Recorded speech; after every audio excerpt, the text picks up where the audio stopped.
While Democrats criticized U.S. President Donald Trump for keeping Congress in the dark and taking a unilateral decision with far-reaching consequences, Republicans are backing the assassination with celebratory zest.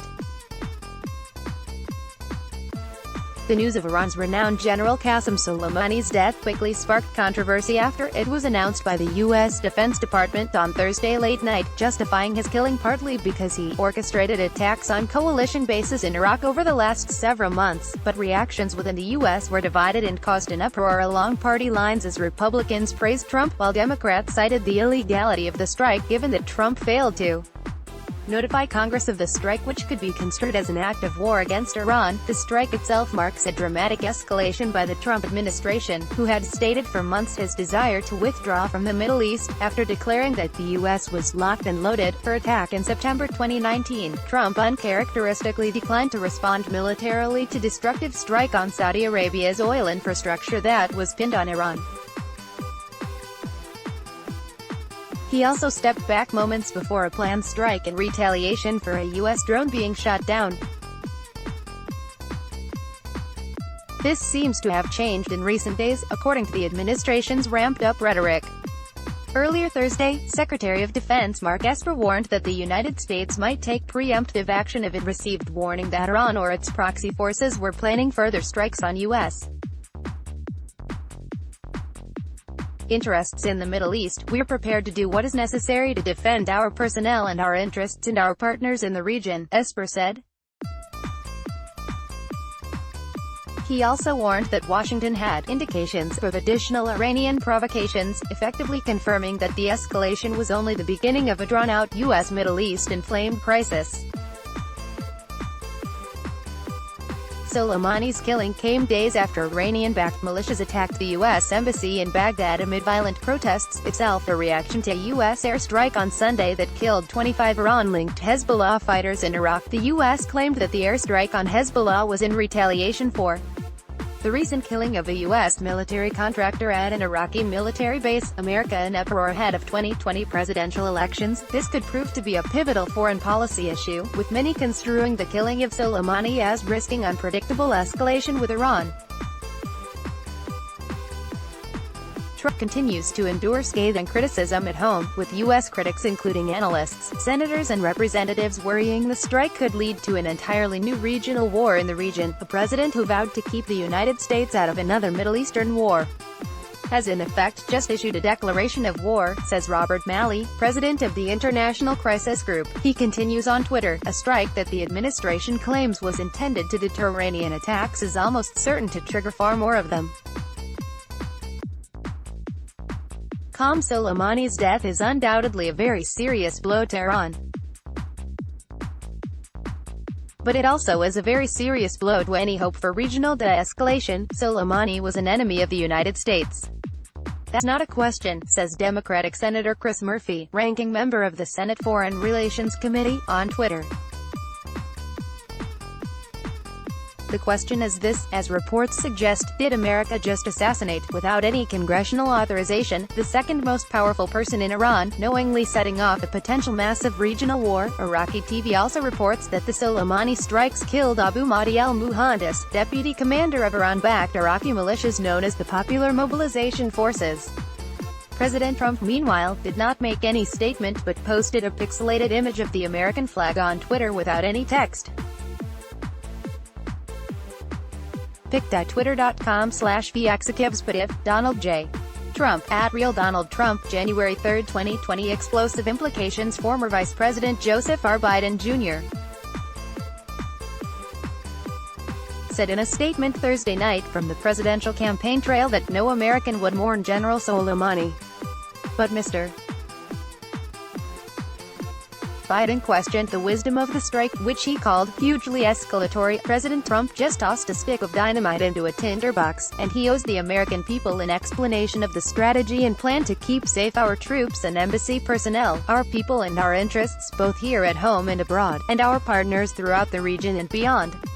Biden said. House Speaker Nancy Pelosi quickly criticized the military strike, asking Trump administration to immediately brief the Congress on this serious situation and on the next steps under consideration by the administration. We cannot put the lives of American service members, diplomats and others further at risk by engaging in provocative and disproportionate actions.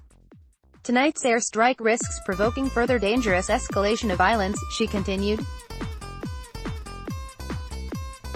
Ariane Tabatabai, a Middle East expert at Rand Corp, clarified that the killing won't make much of a difference. Even if it sent a strong message, it won't lead to the collapse of the Islamic Revolutionary Guard Corps or Iran's network of non-state allies, says Tabatabai.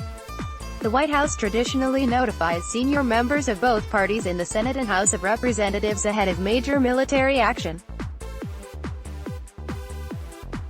The War Powers Resolution requires the U.S. President to notify Congress within 48 hours of committing armed forces to military action. Top Senate Democrat Chuck Schumer confirmed that he was not given advance notice for the strike, says a senior Democratic aide speaking to AFP, but this is only part of a larger issue, as several Democrats have warned of Congress's constitutional role being eroded in making decisions about war have over the first 3 years of Trump's administration. Meanwhile, Democratic presidential candidate Sen. Bernie Sanders denounced President Donald Trump late Thursday night for giving the order to Soleimani, also calling the move a dangerous escalation, bringing the United States closer to another disastrous war in the Middle East that could cost countless lives and trillions more dollars. Sen. Elizabeth Warren also tweeted that although Soleimani was responsible for the loss of American lives, this reckless move escalates the situation with Iran and increases the likelihood of more deaths and new Middle East conflict. Our priority must be to avoid another costly war, while Sen. Cory Booker admitted that Soleimani is a person with American blood on his hands. He emphasized that this has been a deteriorating situation, a president that does not have a clear-eyed larger strategy to not only bring stabilization to the area but make Americans more safe. Rep. Justin Amash, a former Republican who defected to the Democrats over objections to Trump, tweeted emphasizing that the power to declare war remains only with Congress. In a scathing statement, Democrat Senator Chris Murphy said, Soleimani was an enemy of the United States. That's not a question.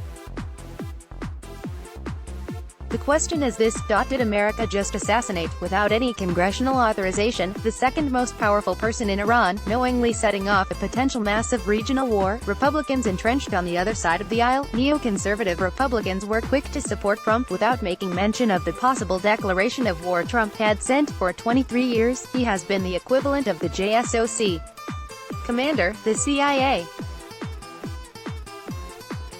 director and Iran's real foreign minister, said Mark Dubowitz, chief government of the hawkish Basis for Protection of Democracies in an interview with the New York Times. He is irreplaceable and indispensable to Iran's military establishment. For the same reasons, Democrats and analysts warned that Iran is likely to respond with disproportionate intensity. Sen.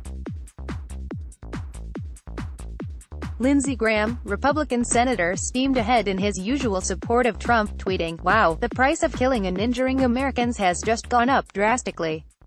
Major blow to Iranian regime that has American blood on its hands." Soleimani was one of the most ruthless and vicious members of the Ayatollah's regime. He had American blood on his hands. I appreciate President Trump's bold action against Iranian aggression. To the Iranian government, if you want more, you will get more. Representative Liam Zeldin, New York Republican and Army veteran, tweeted that the killing was more than justified. The days of rolling U.S. senior leaders at the negotiating table, U.S. soldiers on the battlefield with impunity, are over. Zeldin wrote, adding that the strike was very necessary justice served for some Republicans. The issue was a no-brainer. Sen. Ben Sasse said, "This is very simple. General Soleimani is dead because he was an evil bastard who murdered Americans." Republican Senator Ted Cruz called the death of Soleimani welcome and long overdue justice for the thousands of Americans killed or wounded by his Iranian-controlled forces across the Middle East. Few, if any, Republicans addressed the regional implications of Soleimani's killing. Sen. James Inhofe, chairman of the Senate Armed Services Committee, said, "America does not and should not seek war, but it will respond in kind to those who threaten our citizens, soldiers and friends, as the president has long promised. Escalation is preferable and possible, but only if our adversaries choose it." Unknown future Barack Obama's former National Security Council director for Iraq, and current Democrat House representative emphasized that the strike would most likely cause a very serious backlash from Iraqi leaders. "This is something that is going to make it very difficult for our diplomatic presence there, our military presence there," Mr. Kim said in an interview. For the time being, Trump has made no further statement. Richard Haass, president of the U.S.-based Council on Foreign Relations, tweeted that a war with Iran will be unlike anything seen before. The region, and possibly the world, will be the battlefield, he adds. Source: TRT World. Let's block ads. Why?